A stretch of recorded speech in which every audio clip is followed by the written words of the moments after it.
சங்கீதக்காரன் சொல்றான், நான் உபத்திரப்பட்டது நல்லது, அதனால உடைய பிரமாணங்களை நான் கற்றுக்கொள்ளுகிறேன். உபத்திரப்பட்டது நல்லதுன்னு சொல்றான். காரணம் சொன்னா, சில நேரங்களில் ஆண்டவர் நம்மை சோதிக்கும் பொழுது, நமக்கு பலவீனங்களை உண்டு பண்ணும் பொழுது, நம்மை சோர்வுக்குள்ளாக்கும் பொழுது ஒரே ஒரு காரியம் தான் பண்ணணுமா. சில பேர் ரொம்ப சோதிக்கப்பட்டாங்கன்னா சோர்ந்து போயிடுவாங்க. சோர்ந்து போயிட்டு என்ன பண்ணுவாங்க தெரியுமா? சபைக்கு வர மாட்டாங்க, பைபிள் படிக்க மாட்டாங்க, ஜெபம் பண்ண மாட்டாங்க. நல்லா கவனிங்க கண்பான தேவ பிள்ளையே, இதுக்கெல்லாம் கர்த்தருக்கு ஸ்தோத்திரம் ஒரு விடுதலை நமக்கு கொடுக்குறேன்னா, மத்தேயு சுவிசேஷம் 26ஆம் அதிகாரம் 41ஆம் வசனம் ஆண்டவர் ஒரு ரெமெடி நமக்கு தராரு. மத்தேயு 26:41 வாசிக்கும் போது,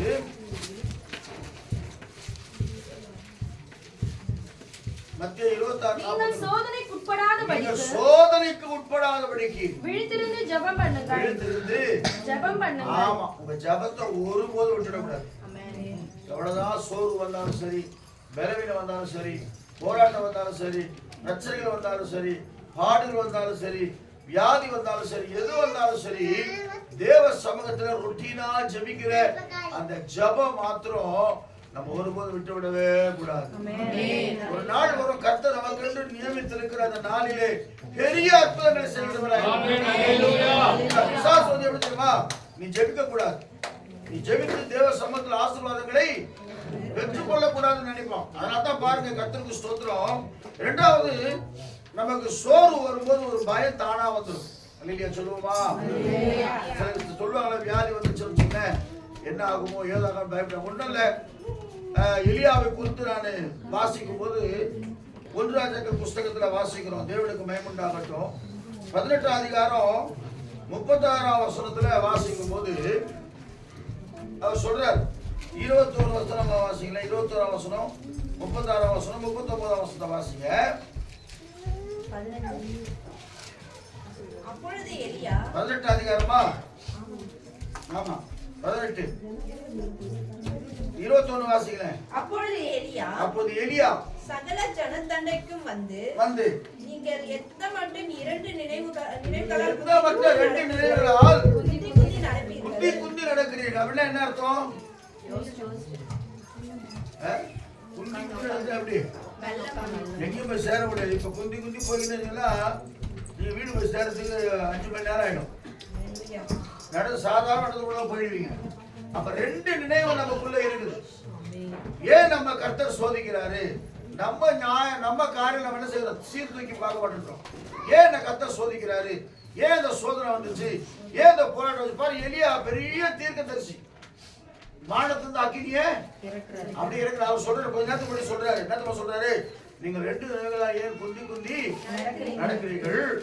கர்த்தர் தெய்வமானால் அவரை பின்பற்றுங்கள். பாகால் தெய்வமானால் அவனை பின்பற்றுங்கள். அப்படி சொல்றாரா?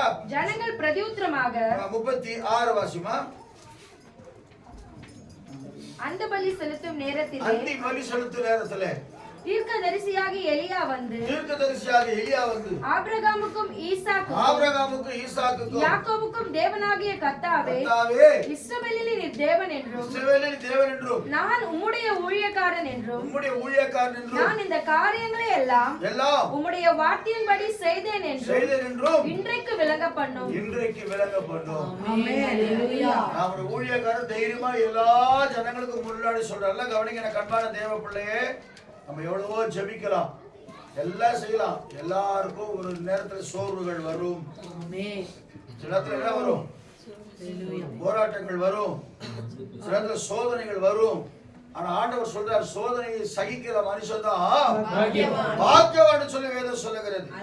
சோதனைக்கு பயந்து நம்ம பின்னிட்டு போயிட்டோம்னா நம்ம வாழ்க்கையை, நம்ம தேவனை நமக்கென்று வைத்திருக்கிற நியமித்திருக்கிற அந்த ஆசீர்வாதங்களை பெற்றுக்கொள்ள முடியாதபடிக்கு போய்விடும்.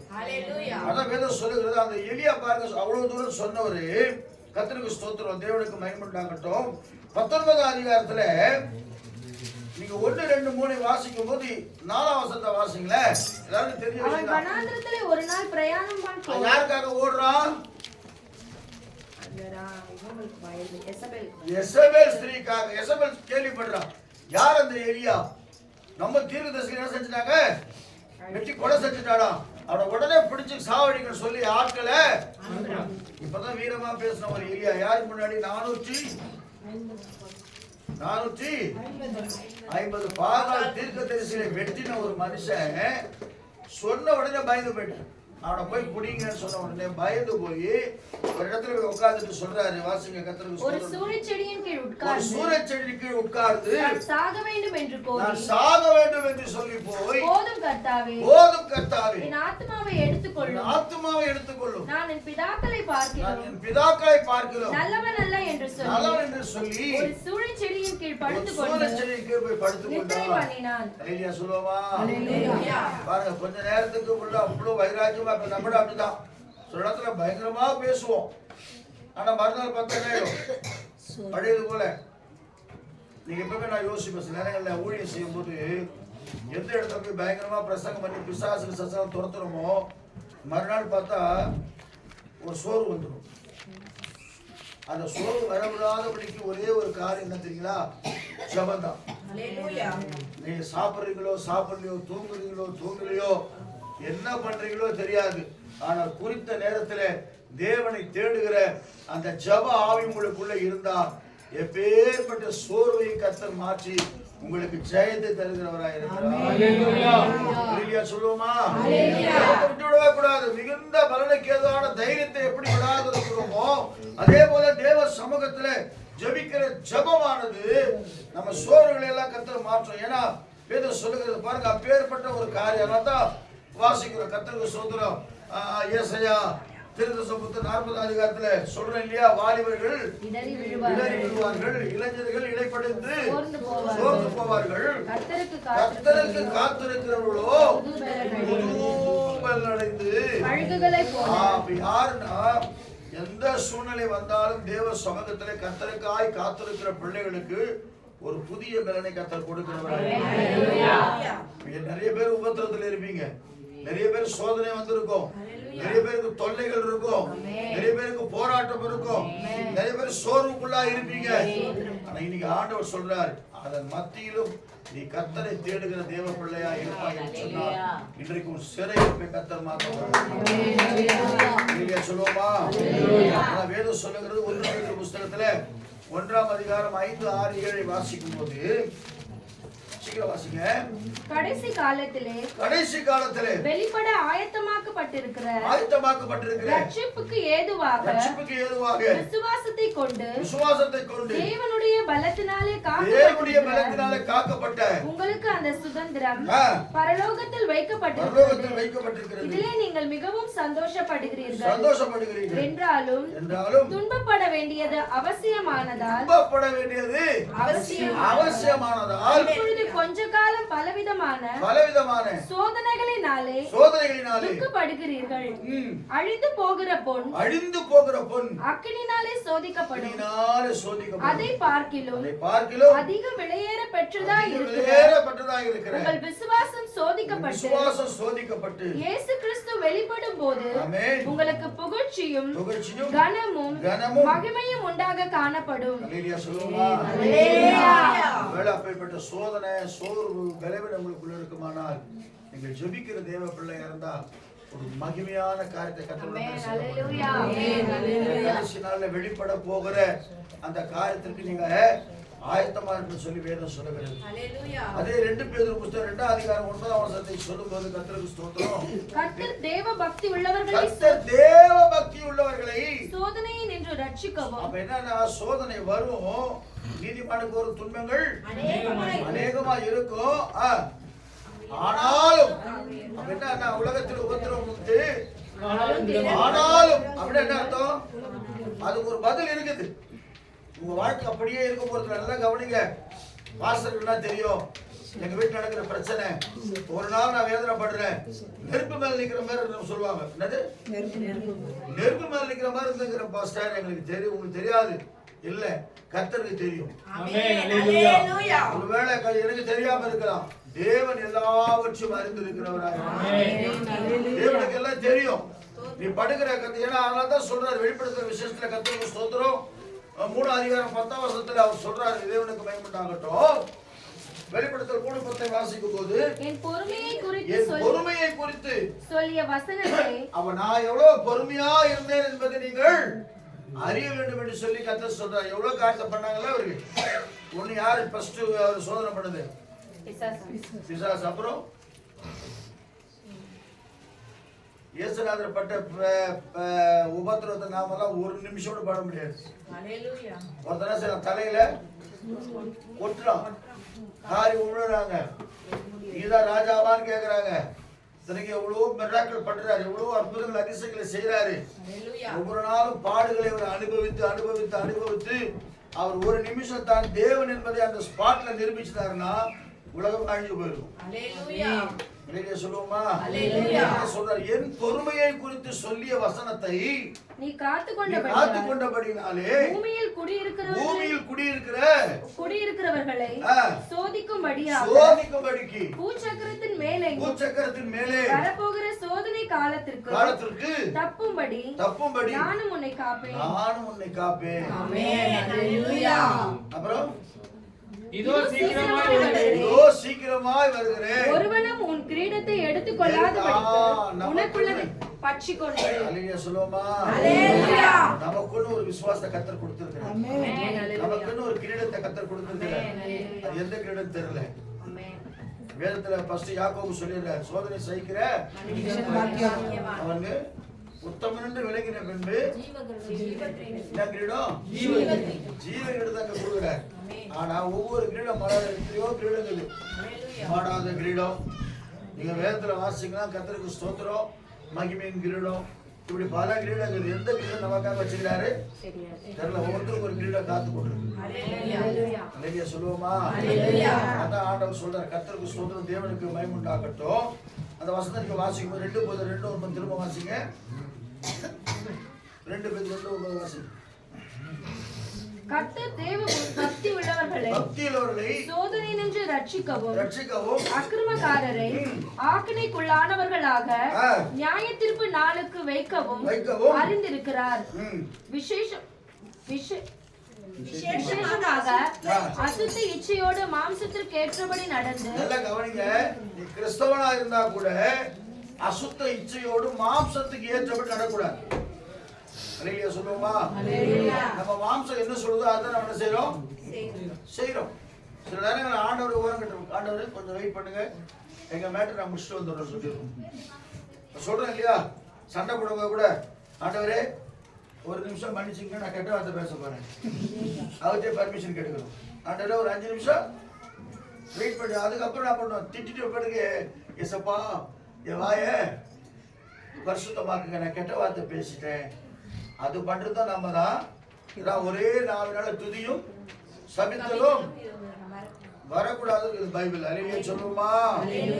அப்ப அந்த வசனத்தை வாசிக்கும் போது கர்த்தத்துவத்தை அசட்டை பண்ணுகிறவர்களை அப்படி செய்வார். யாருக்கு பதில் கொடுப்பாரா?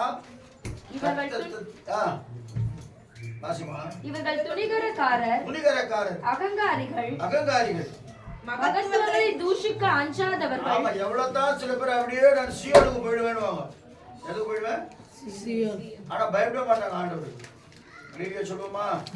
எனக்கு தெரிஞ்ச எத்தனையோ கிறிஸ்தவனை நான் பழகி இருக்கிறேன். இன்னும் கூட சொல்றேன், 99% யாரும் பரிபூர்ணமா மாறல. 1,44,000 பேர் இருக்கு இல்லையா? இயேசு கிறிஸ்து மரித்து அடக்கம் பண்ணப்பட்டு 3ஆம் நாள் உயிர்த்தெழுந்து இன்றைக்கு எத்தனை வருஷம் ஆச்சு? 2026 வருஷம் ஆகுது. இந்த 1,40,000 ஃபில்அப் ஆகலையா? ஆயிட்டுக்குமா ஆகலையா? இன்னும் கொஞ்சம் பேர் இருக்காங்க. இன்னும் கொஞ்சம் பேர் இருக்கிறாங்க. அப்பனா எவ்வளவு ஃபில்டர் பண்றாருன்னு பாருங்க ஆண்டவர். ஸ்திரீகளால் கரை படாதவர்கள் இது பைபிள். ஸ்திரீகள்னா பெண்கள் ஒரு பக்கம் இருந்தாலும், ஒரு பக்கம் சபையை குறிக்கும். உபதேசத்தால் கரைப்படாதவர்கள், கர்த்தருக்காக வாழ்கிறவர்கள். இயேசு கிறிஸ்து எங்க இருக்கிறாங்க அவங்க அங்கதான் இருப்பாங்க.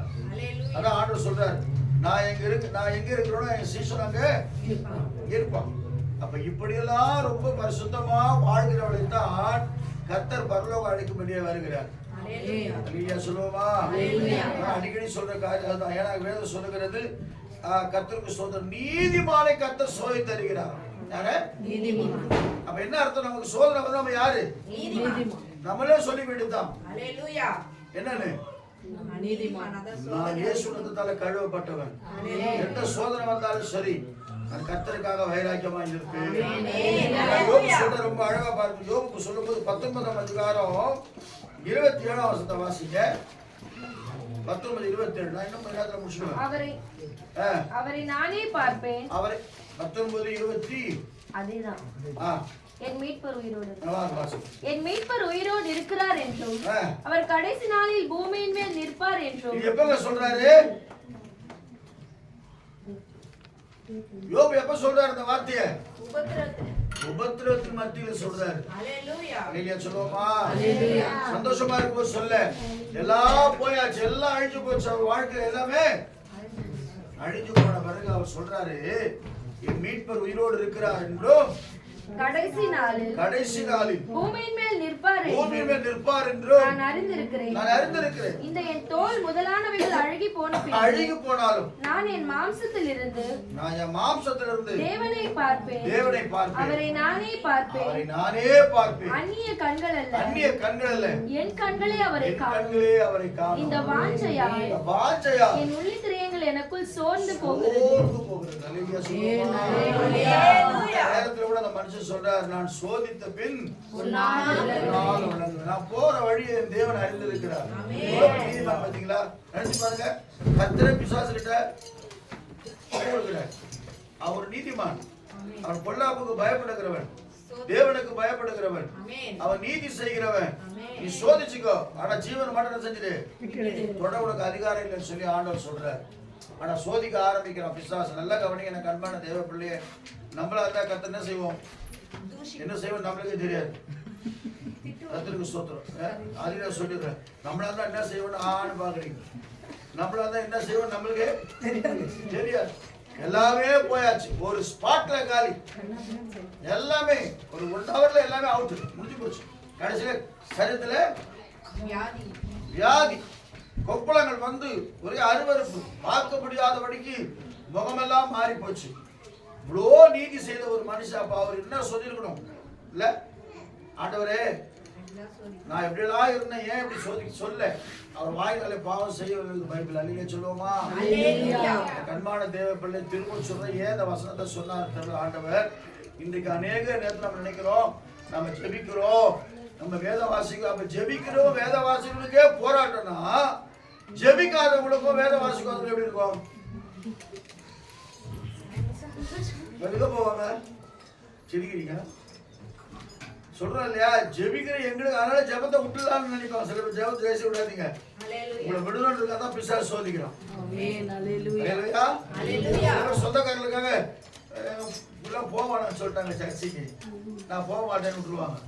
சில பேர் என்ன பண்ணுவாங்க? கிண்டல் பண்றாங்க, நான் போக மாட்டேன்னு விட்டுருவாங்க. நல்லா கவனிங்க. ஏசப்பா பட்ட ஏலியும் கிண்டலும் அவமானம் நிந்தையுமா நம்ம பட்டிருக்கிறோம். மகிமையான கிரீடத்தை நமக்காய் கர்த்தர் வைத்திருக்கிறார். சொல்லுமா? வந்தாலும் சரி, போராட்டம் வந்தாலும் சரி, ஒரு பாட்டு இருக்கிற இயேசுவின் பின்னால், இயேசுவின் பின்னால்